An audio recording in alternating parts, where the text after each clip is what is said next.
back. See. Okay, first of all, let me calm down. My name is Barbara J. Beckley, and I am here on the Let's Talk Fabulous with Tamara L. Hunter. Now, I know I have to explain myself because some people are like, well, you're not Tamara. Where's Tamara? Where's the queen? And I said, I know. The queen let me kind of take charge for a few times on the show. So that's how much the queen is royalty because she shares.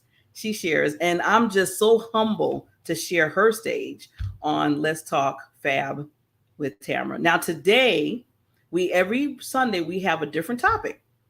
I'm loving this topic because it's been a little challenging, but it's so important to talk about. And the topic is going to be humor that heals the soul. Think about humor. Think about, what makes you better when you go through life? Is it something that you're like always like, everything's going, or it's like, woohoo, we're going at it, we're gonna have the show. It lifts you up automatically. I know it just lifted me up. I don't know about you, but it lifted me up really well. But when you're always down and trodden and everything, it kind of it pulls you, and it pulls to your mental health and it pulls to your soul. So we're going to talk about not just me. It's not going to be me. It's going to be some wonderful and fabulous panel that I have today. And since they're all women, and if you know who I am, you know I call the women queens. So yes, I have the queens here. 4 wonderful, amazing queens that I love. Now, I want to give on the topic, I have a quote that I want to read. It's called, "The body heals with play. The mind heals with laughter. And the spirit heals with joy." I really love that quote. And I want to read it again. The body heals with play. The mind heals with laughter. And the spirit heals with joy. Something to really think about. I want you to just write that down. And again, I always say with these type of shows, you see this? Yes, a pen. It might be old school. Maybe you're typing on Word document. I don't know.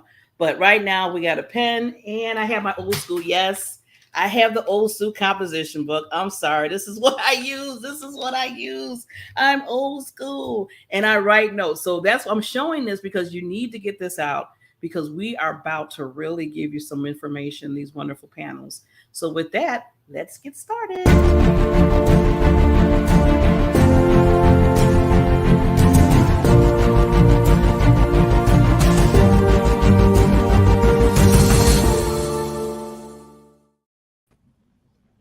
Ta-da!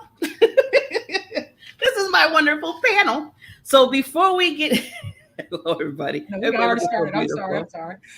You look so beautiful. Everybody, before we get in, because I want you to get to know each individual queen up here. But I always have a sidekick host, Mrs. Wonderful Renee. So we're gonna let her say some words of wisdom, and then we're gonna get right into our panel. Hello, everyone. My name is Renee Reich, founder of Finding Your Voice Network and Finding Your Voice Network magazine, and life and leadership coach. Today, we are joined by guest host, once again, doing an amazing job, Miss Barbara Beckley. And she will be joined by some expert panelists speaking about how humor heals the heart. You've probably heard, and if not, I'll let you know, how there's something called laughter yoga. I mean, we know that it really helps our psyche, our body, mentally, physically, emotionally, spiritually. Laughter heals. So today, please join Barbara Beckley with her guest panelists and learn more about how humor can heal. Thank you so much for joining today's fabulous show. Barbara, take it away, my friend.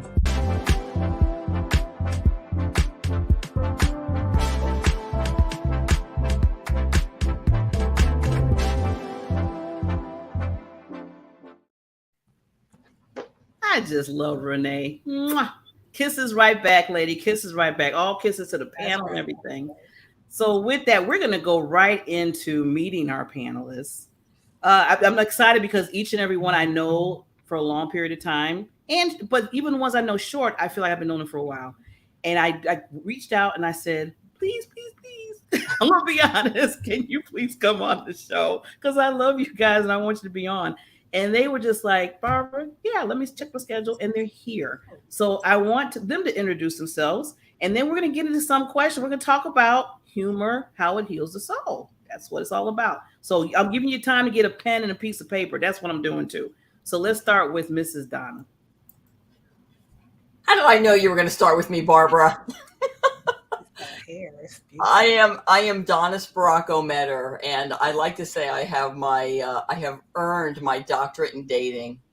And after the loss of my husband in 2016, my message of self-care and self-value tended to take the media by storm, and I was able to take some really heavy-duty grieving moments and turn it into laughter, and it was heartwarming and scary and purposeful. So thank you for having me, Barbara.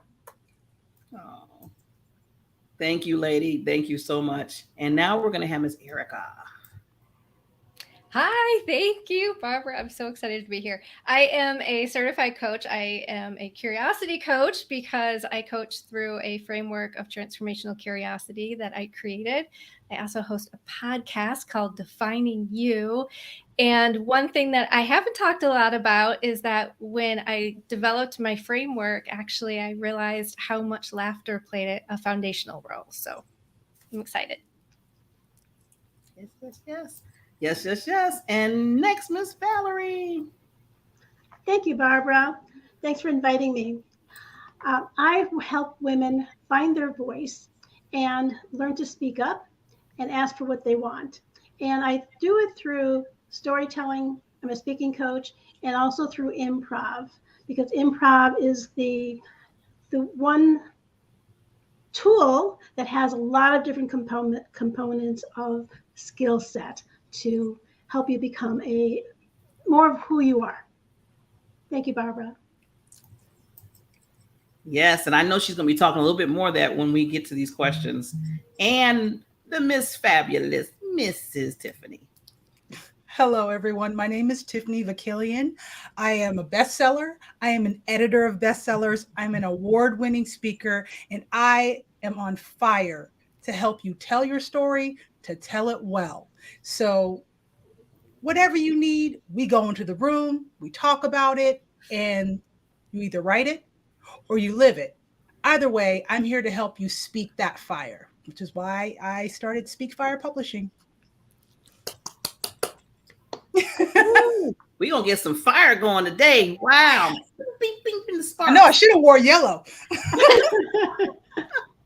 Red. So as you met our fabulous panelists, we are going to go right into discussing about how humor heals the soul. Now, like I said before, you don't have to be a comedian to have humor. I mean, that's not what I mean. I love the comedians and we all listen to them and everything, but each and every one of us, that spark, I feel like that smile in your heart that can go out to others and help others. So I really wanted to really dive a little bit more today in how humor heals your soul. It can heal you when you're going through different things, trauma and everything. And I know through my own life that has happened. But before we get to our panels, I have some word on the street, as we call them. So I went to Word on the Street and pulled some people to give their little take on what they think about humor is. So we're going to listen to one of the people on Word on the Street, and we'll be right back. Hi, Barbara. It's Marty with Master Happiness. Thanks so much for reaching out to me and asking me about the benefits of humor. Well, first off, we all know that humor is going to lower stress, lower anxiety. It's going to help us with depression. But what a lot of people don't understand about humor is, and actually laughter in particular, is it gets our heart pumping, which is great for the circulatory system and also boosts our immune system. I find that humorous people are more approachable. They appear to be more trusting, which in turn can make them better leaders. But the most important thing, the thing I really want you to take away from this, is that humor is an incredible coping mechanism. I always tell people when they're facing tough times, try to find the humor in the situation. What that does is it allows you to take a deep breath, step away from your problems, and find a reason to smile. I hope that helps out a lot, Barbara, and you continue to be the reason so many people smile. Bye-bye.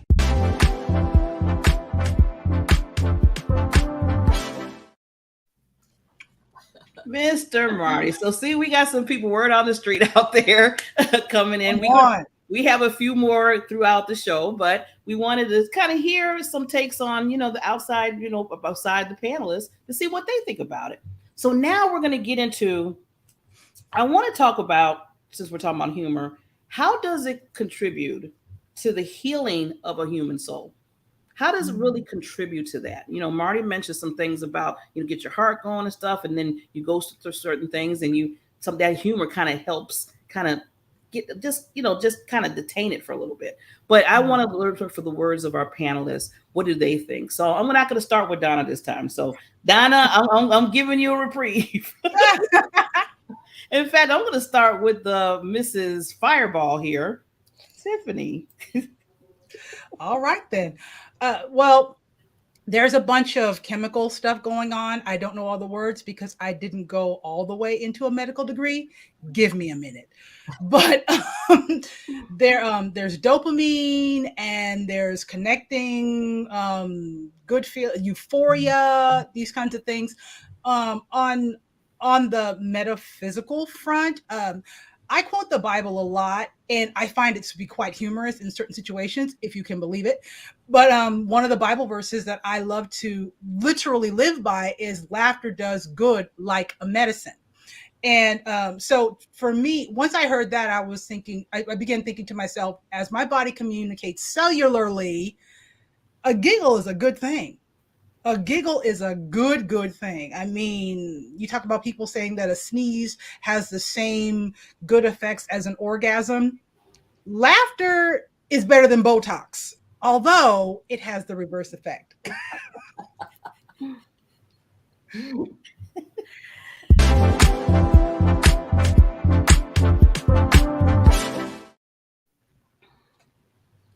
Awesome. I made it scientific. Yeah, that's what I did. You're getting deep in there. Well, the scientific part, I don't know, but and then she just let us have it. I love it. Wow. I don't need Botox anymore now. I'm just gonna we'll do that from now on. Thank you, Tiffany. You saved me a lot of money. A lot of money. So now we're gonna hear from Mrs.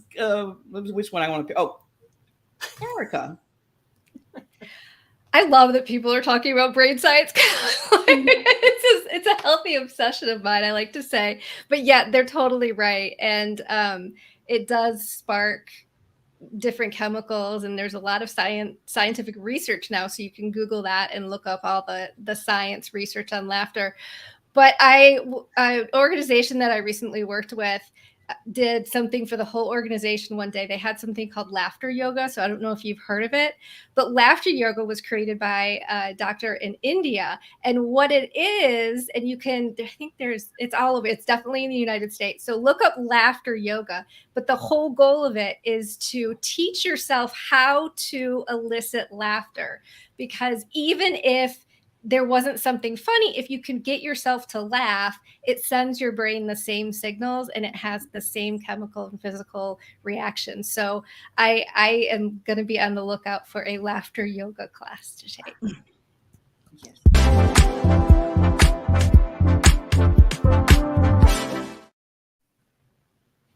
Yes. I've been in one of, in fact, Tamara introduced me to laughter yoga, and I was in one the first time I went. Now, usually I'm, like this, I laugh or smile and everything, but I didn't know what to expect. When I walked into the Zoom room, and then the lady, the person was in charge, she said, okay, she was in there. I was like, she said, now everybody repeat after me, and everybody did. I was like, okay. Whoa. But the time I went, because it was an hour long, by the time I got to the end, I was cracking up so much and so hard. But it just made me feel good. I mean, my stomach hurt after a while, but besides that, it made me feel good. Yeah. Inverting ab work. Let's go. Yeah. I said, I can't just bring the stomach down. I mean, it hurts to bring it down. So I want to hear from Miss Valerie on her take.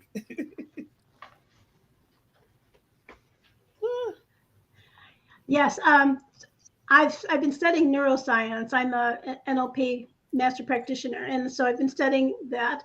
And what the neuroscience says that we can change our mood instantly, within seconds. So there are tools that you can do, and it's focusing on your mind, your body, and your thoughts.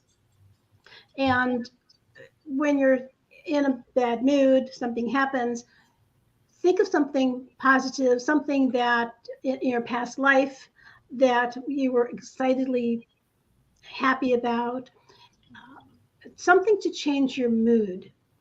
And when you think about that event, put yourself in that event, and it changes your mood, your body language changes, your thinking changes. And so by thinking of something humorous or just something really fun in your life, you can start to change your mood instantly. And that helps with depression. It helps with relationships. It just helps you get through your day, be more resilient, and just focus on being more of who you are in that moment. Thank you, Barbara.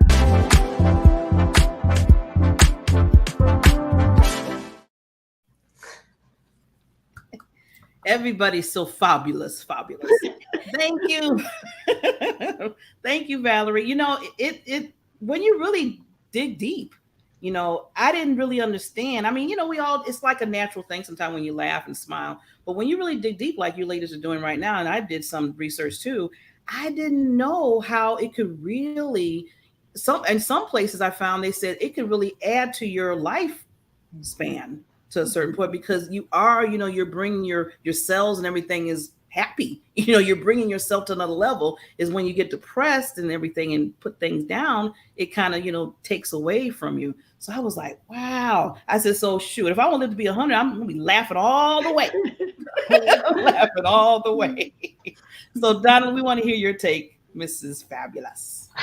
Are you sure? I'm still stuck on orgasm with Tiffany. So, you know, there have been times, and you know, I think this is awesome. I hope y'all laugh after you have orgasm with your special someone. And there are times that I'd be laying in bed with my husband and we're just cracking up laughing, and we're just like giddy as school kids. And to, I'm looking at my notes because I don't want to miss anything. To Valerie's point, I was doing Facebook Lives probably a year or two after my late husband passed away. And I was setting my dial to joy. I was being very deliberate. And I was literally grieving online. And I was live while I did it because I wanted people to understand that in the midst of adversity, you can still set your dial to joy. And this one particular time, to Valerie's point, I was really having a hard time. And I was heavy grieving. And I said, you know what? I'm going to prove to everybody right now that I can change my mood. I can start laughing right now. And I was like, and I start cracking up laughing. Well, it was really funny. It was fabulous. It did change my mood. It also alerted my siblings. They all got into a panic. They thought I was having a breakdown. It was so much. You know what? Cry when you need to and laugh when you can. That's my motto. Mm-hmm. I love that. I love it.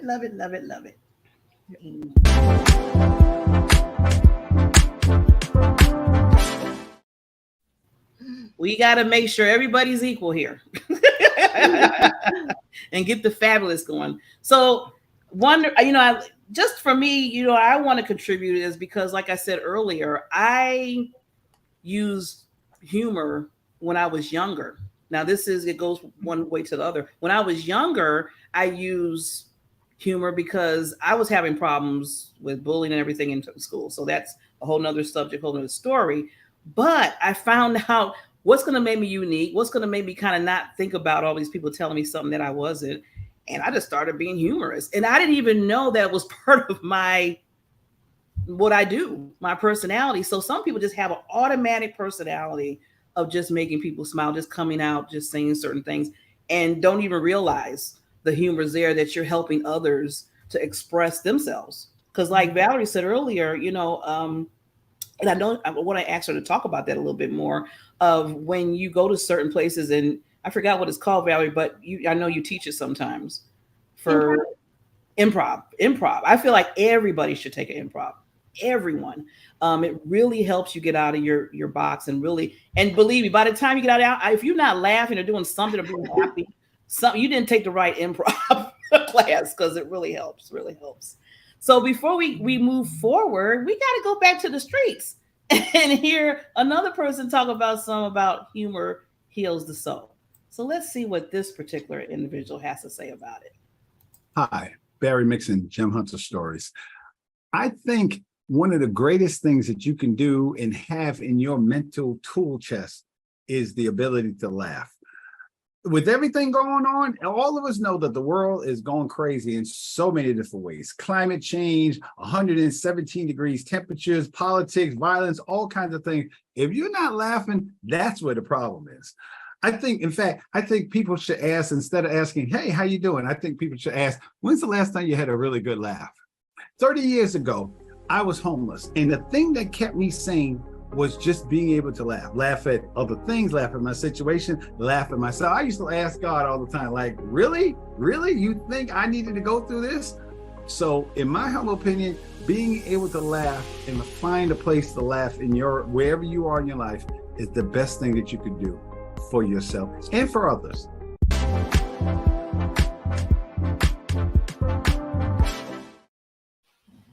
So good. Everybody's fabulous. I'm loving it. Thank you. Word on the street, Mr. Barry B. Mixon, he came in and talked a little bit about that. And he's leading right into something that I want to ask the panel. And he gave an experience and why he used that. So my question to the panelists now is, can you share a personal experience highlighting maybe a transformative power of humor, how you overcame a challenge or it nourished your emotional well-being? So somewhere in the, and maybe it's not you, or maybe you can't think of a story about you, but maybe you know somebody else that needed that, and the humor came in and kicked in and really helped them, transform to the other side that they really needed. So I'm going to start off with Erica this time. It's a really good question, and I'm glad I did a lot of thinking about humor in my life before this. Yeah, actually, mine is very personal. I actually have a tattoo with the word laughter as part of the design. I have depression and anxiety. I've had it my whole life. And one thing I realized when I was going through the experience of healing from it and learning to live with it and to understand and see the silver lining along with the dark clouds, I realized a couple of things about triggers and what to do and reminders for me if I'm having a really bad day. And one of the things, so I got this tattoo, and every piece of the design is meant to be a daily reminder for me that if I'm down, I just have to look at it and be reminded of what to do. And the word laughter is in there because, and mind you, I was living in a big city when I got this. So if you're living out and you don't have people around you, you can think about it or go to a situation where you have people, is that all I would have to do if I was feeling really down is just stop and listen. And I would always hear somebody laughing. And that was a reminder to me that there is still laughter in the world. And that just had a profound impact on me. And it was almost 15 years ago. And I still look at that tattoo and I still stop and I hear the laughter. So it's been very big for me. Wow. I should have brought the tissue. I forgot the tissue today. Wow. That's, you reminded me when you said that, Erica, about, when you just stop and listen and you hear. One thing that really gets me to my heart is when I stop and listen, like you said, and I hear the little babies laughing. That just tears my heart. Unfiltered. Really yes. And they be just cracking up. I mean, some kids, they be all of they be falling out and stuff. And I'm thinking like that. Sometimes as adults, maybe sometimes we need to fall out and laugh sometime. Maybe that will kind of ease some of what we go through. So thank you for that story, Erica. That really helped. Like I said, it brought me to my remembrance of just hearing the little children laughing. So I want to go to Tiffany, and she has a powerful. I know she has a powerful story. I have so many stories. I don't know which one to pick. But there's a couple. One, I have smalls. I have a 3-year-old and a 5-year-old. And the 3-year-old is coming into his sense of humor. It's got nothing to do with anybody else, but his little, the way he does it, I can't. But it brings joy to me because it means that that he found joy somewhere. So I took notes on that. Laughter as part of the design. Girl, that is a whole merch gold mine. You just, Erica, may I quote you? Because it's Please. and then my family, the way we grew up, like so many, we had stories of adversity and overcoming adversity and just getting to the top and learning to stand there and say, I deserve to be in this room. But the journey, OMG. So we have really great stories. When my older brother was alive, God rest him, he got thrown out of a car because he was playing with the lock. And to this day, you want to see a whole bunch of 30 plus adults rolling on the floor laughing. It's us remembering him telling that story, and the end line where when they, do you have anything to say for yourself? And he says, well, maybe next time you would let me sit up front. Cannot. And I mean, the details are as funny as the story, as the person. And it's one of my favorite goofy memories of him. So good. I mean, and we've got some goofy memories. We used to watch Star Trek together. We used to send each other the Ferengi rules of acquisition.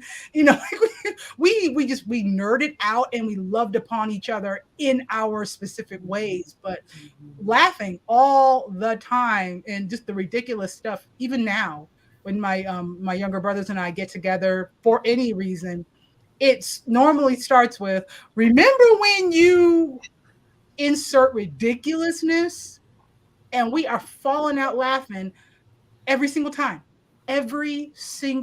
Same story at Thanksgiving, at Christmas, at the 4th of July, at the random get together. Hey, tell a story about how you fell out the car. It shouldn't be funny, but our family, one, because he made it unscathed, that brush with death was so, the survival joy made it even funnier.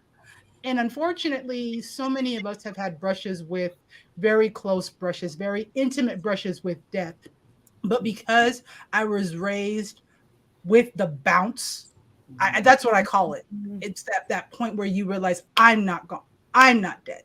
Find that bounce and see where the joy is in that, because that's where the story actually pivots you into this powerful position. And it's pivot with this momentous occasion of, oh, not only did I survive that, I have a story. I can help people with that. And that's literally what I did when I lost my son, Moses.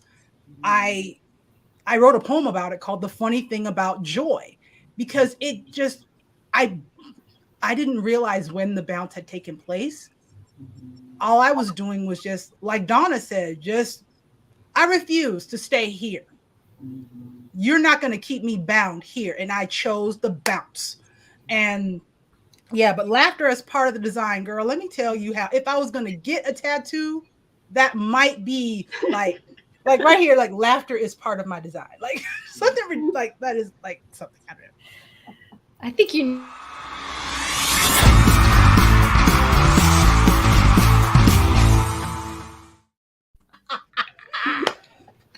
I'm done. I think we're all going to get tattoos now. See, we're already doing what we're talking about. Exactly. That's funny. But just real quick, Tiffany, with your story, I love, how sometimes even a story in a family story, one person happened, it becomes that historical story sometimes where you bring it out, maybe wherever, just to get the mood back. You remember when such and such? I mean, that's kind of sad. I do have a family story that they always talk about me. I'm like, hey, if it makes you laugh, whatever. I mean, I'm in my 50s and I'm still hearing that story, but I'm thinking to myself, if it's making them laugh, if they're happy, whatever. Now, if it gets on CNN and it causes me to have problems, then there's a problem.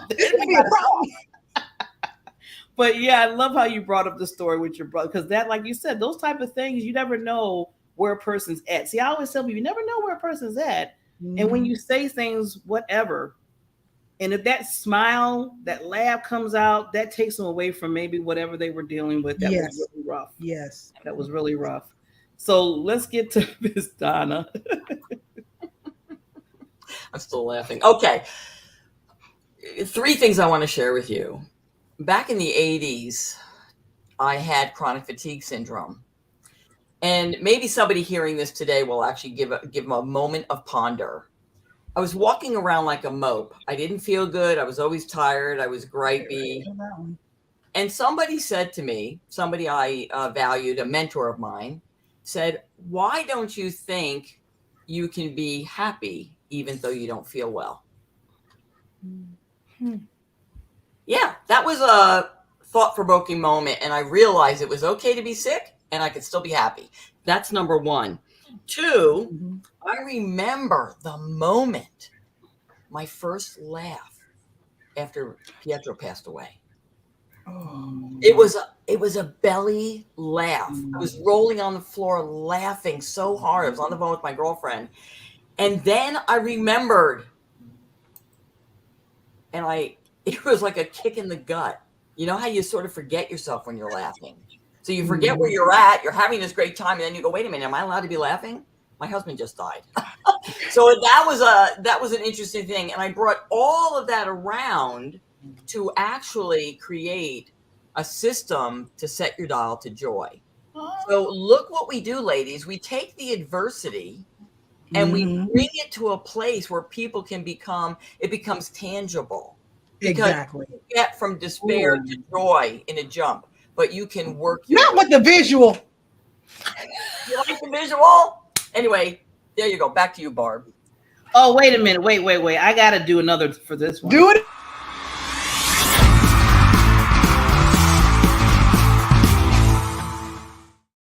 Oh, I like that. Oh my God. I mean, Donna, that is amazing. Really? She sure did. Hear that. See, Tiffany's like me, and Tiffany's like, wait a minute. Barbara never said we couldn't use visuals. She surely didn't. I was like, Donna, you just took it and just ran with this thing. Let's go. Let's go. I'm loving this. Wow. Okay. Valerie, lady, Miss Fabulous. Give us one of your stories or takes. I helped raise my siblings. Since I'm the oldest, I had to be a responsible person. And so I was 12, really, when my mom worked nights and I went to school during the day and we came home and then I watched my siblings. So I grew up being responsible. And when I started work, I thought I had to be professional. I had to, not laugh a lot, not engage with my clients, just ask them questions. And then I realized, well, that's not building any relationship. Right. So then I started giving a little bit of myself in the conversations. But there's times when I would be embarrassed if something happened. And so to overcome that, I started calling my friends and telling them something that I did that was stupid, silly, so that they would laugh and then I would laugh to get over my embarrassment. And one time I embarrassed my daughter so much. She was in 8th grade. I do not wear gym shoes. I wear high heels, now flats because I'm older, but I would not wear gym shoes because it would set my balance off from high heels to gym shoes. And she wanted to play in the mother-daughter a baseball game. And I hit the ball and I was running to first base and I fell halfway to first base. And my daughter is looking all over for me. She said, "Where are you?" "Oh, you're on the ground." So I just learned, okay, don't be embarrassed. And then I went home and I told my friends, this is what I did. I embarrassed my daughter. And so we just laughed about it. And every time they would see me, they would just bring that up. So it's learning to laugh at yourself and not be embarrassed, because people really enjoy you when you are yourself. And none of us is perfect.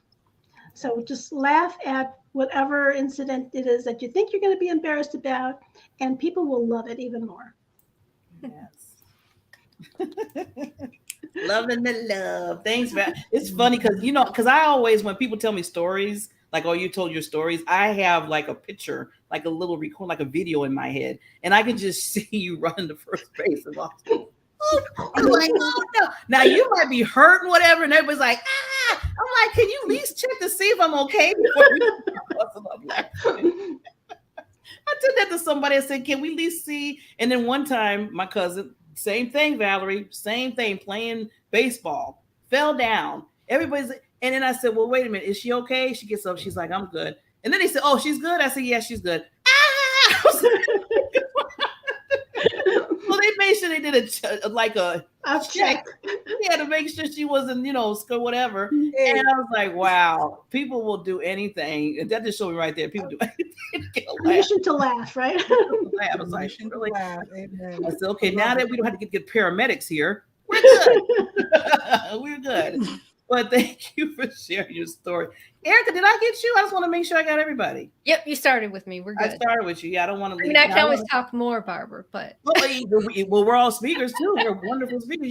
We can just talk about this today. But I wanted to get some 3 days. What you said, I want to get some of the audience that's thinking. Miss Tamara, she's listening to us, the queen here.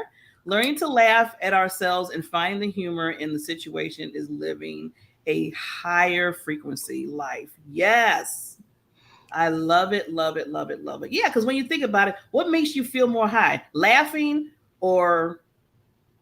Now, if I stayed all day on the show like this, you'd probably say, take her off the screen now. Don't put her down. Let her take a nap. She's sleeping.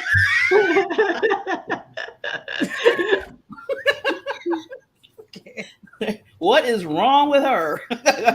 Who hired her? Get out. Yeah. So Miss Helene, wow is when I am rocking in me in every way. Now, Helene said something earlier, which I wanted to bring up, but it was kind of a few comments up. But I know she's in her journey, I call it journey, of life with cancer. And a lot of us that's on the panel, and myself, including some people, have either dealt with it or know somebody that's dealing with that. And I like what she uses laughter. She uses the whole, like we're talking about today, humor feeling the soul for what she's going through. She doesn't, that's why she comes on and does what she says in the comments, because I know that helps her and it helps us laugh together. And even she's going through her journey, she's not letting it control her. She's not letting it control her. And I always tell people, whatever's going on, whatever trauma's going on in your life, that's just part of your journey. That's not you.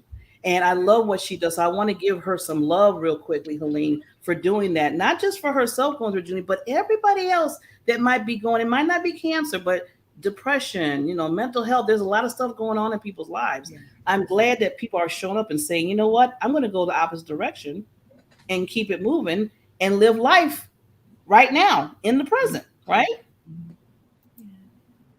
Let's see. Yeah, we're giving love to Helene. So please, audience, put comments there, questions or what have you. We're going to listen. We got one more person on the street. They're waiting. We're going to let them give us some information and then we'll get back to our panel. Hi, everybody. My name is Barbara Ellison. I'm founder of Wellness Playroom for the best version of you. And I'm on a mission to make happiness the norm rather than the exception. And when Barb asked me to say a quick little thing about humor, oh, brother, without humor, you will just live a hard life. Whoa! And I'm a case in point right at this second. It has just been one of those days. And when you can have a sense of humor, you can get through that. You can laugh. It says in the Bible that laughter is good for the soul, has a medicine. And you know what? Anytime that you can see the humor in something, that you can see the joy, that's what it does.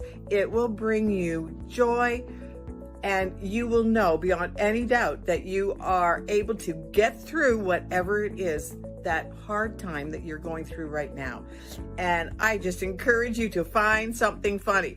Put something funny on, one of those laugh tracks, whatever it is, because humor really can elevate your mood, it can lift your spirits, and it can bring joy to your soul. So have a great day. Bye-bye.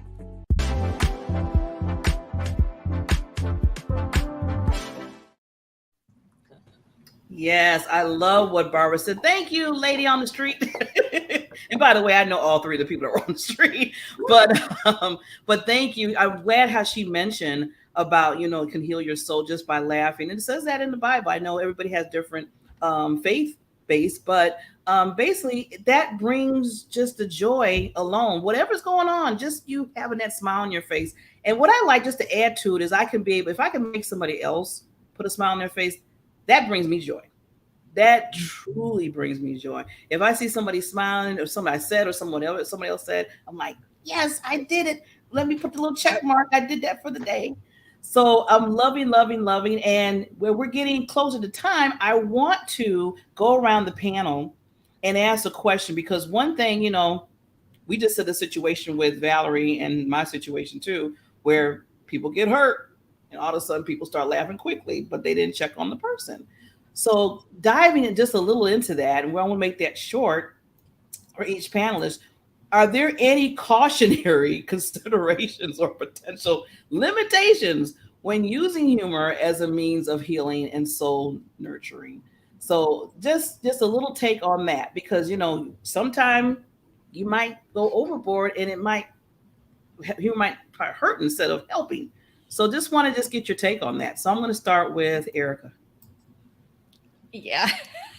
I actually come from a family, one side of the family that has a very dry, sarcastic humor. And I have learned that I have that dry, sarcastic sense of humor. And I have learned that a lot of time, people don't know that I'm joking. So I've had to be really careful on if I'm in a situation and I'm using humor or saying something that I'm intending to be funny, that it might not come off that way. Actually, when I speak, when I did webinars, I used to add some humor in it, but I got feedback from quite a few audience members that it sounded condescending sometimes. So I've actually had to change how I speak with the type of humor that I have. So I think it's that intent impact gap that I know I have to be cautious of. And I inherited that from my family. See, I'm liking that. There's a balance, and that's a good key to bring out, especially when you're, like you said, you're training, or, you know, you have to hear that feedback back because you don't want to offend anybody. So let's get to Donna. Any kind of precautions or just something that you've noticed? Interesting. I actually don't understand sarcastic humor. So it just drops like a lead. So I totally get that, Erica. And, you know, my late husband was off the boat from Italy, and I'd be making a joke and I'd be knee slapping, laughing, going, don't you think it's funny? And he'd say, I'm a laughing on the inside. And I understand that dry humor. My son has dry humor, and I'll say, I need a little smirk. Like if you're making a joke, I need to see something that's telling me that was a joke, because I don't get it otherwise. So isn't that interesting? So good for you, Erica, for making that shift, because I literally don't resonate. I don't know how to process it. So good for you. Yeah. Thanks. Yeah. Totally agree with fabulous Donna. That's good to catch that, because like you said, you want to make sure that you're catching everybody in the room. Like I said, especially if it's in your business, to catch that. Yep. So great. Tiffany, any precautions or things that you've seen? Most of the time, my thoughts are read the room. Literally read the room, because when it's me and my good girlfriend last night, I kid you not, I mentioned something about being Miss Juneteenth. And it started this whole, like, we were rolling because they were trying to find it on the internet. And I'm like, oh my gosh, it's too far in the past. They don't have TVs back then. Like, and we were laughing, but I knew that, you know, in other conversations, in other contexts, excuse me, Juneteenth is not well known. So in a totally different situation, I had a girlfriend of mine said, please explain this to me. I didn't know what this was until it became a national holiday. And for me, who grew up with it, I had the opportunity to teach and then tell her the funny story of how I was missing Juneteenth for 10 years with some amount of time. And because they just happen not to have a pageant, then becomes the joke of the pageant and, you know, all that stuff. And I say all of that to say, in one instance, it was a blooming flower of hilarity. Oh, yes, it was. In the other instance, it was a teaching moment that once the understanding was placed, Yeah. the joke could land. Otherwise, it was, I have no context for why this is funny. And my pastor says something to the effect of, love is the bridge by which information travels. And so me being the type of person who tries, not perfect yet, to lead with love, it's really easy to, okay, what would love do in this situation? Love says, slow down the truck, stop the truck, back the truck, get out of the truck. The truck is on fire. But if you don't know and you're not leading with that love, with that intention, like who I was going to say, Helen, like Erica was saying about the intention and impact gap. The intention and the love is what closes that gap. And even if it's not a, you know, a deep, you know, erotic or forever kind of, it could just be the essential love for humanity, one-to-one kind of love that it just shifts your focus to, this looks painful. Let me remove that. Let me lead this way. And then make a side comment about, girl, did you taste that pizza? Because OMG, my hips are on fire. Like, and then it's like because you can pick the space when you're paying attention. You know, so it was in the chat. It scrolled up. I think it was Tamara that said it. You know, moderation. But I think she was quoting somebody else. I can't remember.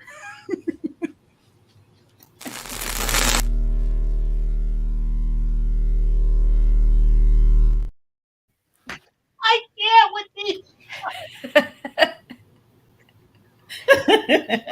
I gotta keep the laughter going. Amen to that. Amen to that. Love it, Tiffany. You that was good. That was good. Okay, Miss Valerie. Yes, I wanted to mention about Erica too. My family has a little bit dry sense of humor. We're odd the way we approach things. So we make something funny. But you have to watch out to who you're doing it in front of. So I have this ability that if someone's in a bad mood, something bad is happening to them, or they're not feeling well, I have the ability to say something, and I can't, I don't know exactly what I do. I just do it. That I would say something to turn it around the other way. Mm-hmm. And then they start laughing. So I get them to change their mood, their state. And now I get them to laugh. And you might want to say, is it too soon? But in that moment, the way I do it, it's pretty funny. So I'm constantly looking to see how I can change people's state. But one example was, and this sounds really bad. My mom was in the hospital. My mom also has a crazy sense of humor, and she's 95 years old. My sister was in the room. She came in from out of state to be with her, and we're joking around. My mom's joking around, and I don't know what it was I said, but I grabbed the pillow, and I went to put it over her face. But I stopped short of her face, and she starts laughing hysterically. And that was my intention, was to make her laugh. And then I realized, well, what if a nurse or a doctor walks into the room and they see me doing this? So I had to stop really quick and just look around and see who was in the room. But I got my mother to laugh, and that was the point of it. Just watch what you're doing. Well, like Tiffany said, make sure you're looking at what's in the room, right? You gotta make sure that.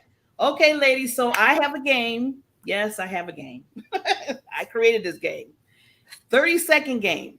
So for 30 seconds, each panelist give us one teachable golden nugget that you want to leave for the audience before we end our humorous talk today. So 30 seconds and counting. And if you get swapped out, that means your 30 seconds is done. So I'm going to put you in the middle. And if you go back in the little corner with everybody, that means, okay, 30-second game. Here we go. Starting with Tiffany. All right, here we go. Big stuff. See your whole body as a story. Every part, every cell. Imagine it is editable, as in you can change it. You can take this cell and put it over here, and then rewrite the dang thing. Why? Because you can, because you are that powerful. Yes, you. Yes, you. Yes, and even you, the one that thinks you're not because of whatever. See it, edit it, because you can. And if you don't believe it, I showed it. That's all I got.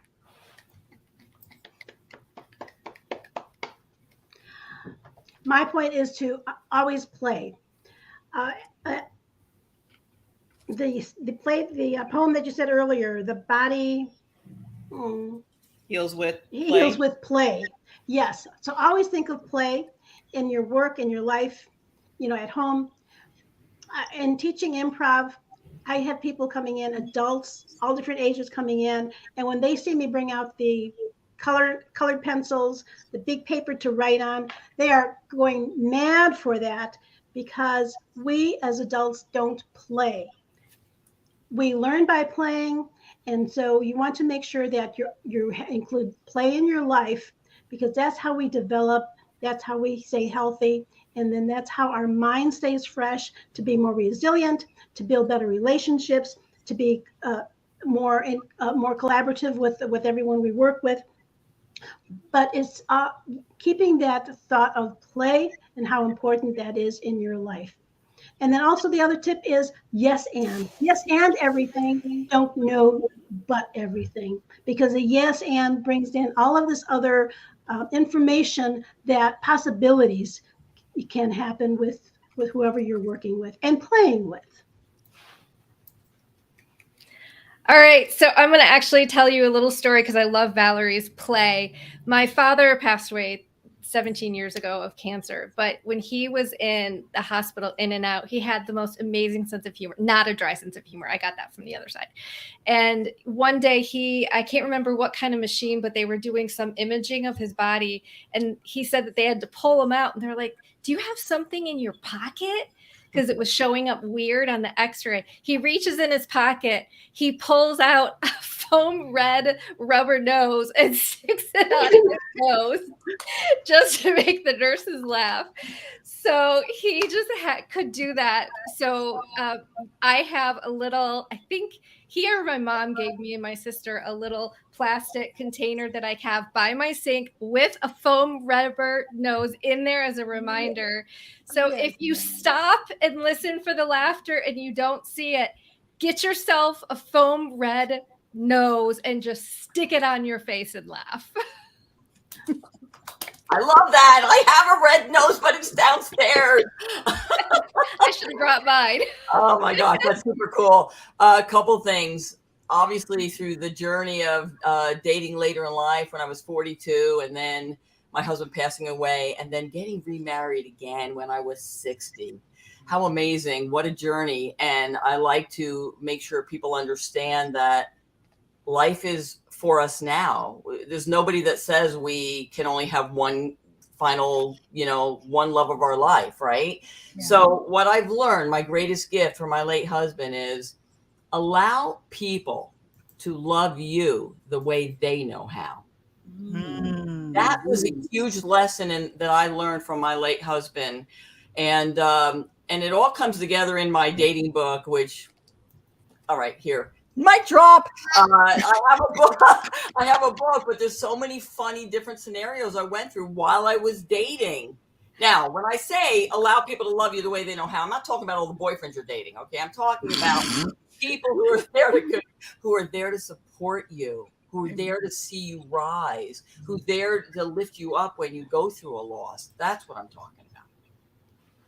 Well, thank you, ladies. You passed the test a little bit, but glad we got those last 30 seconds in. Again, my name is Barbara J. Beckley. This is Let's Talk with Humor Heals the Soul. Remember, always, no matter what you do in life, always make sure you're laughing, you're enjoying life in the present moment, because that's all we have and that's all we can talk about. With that said, thank you, fabulous panel, and we'll see you next Sunday.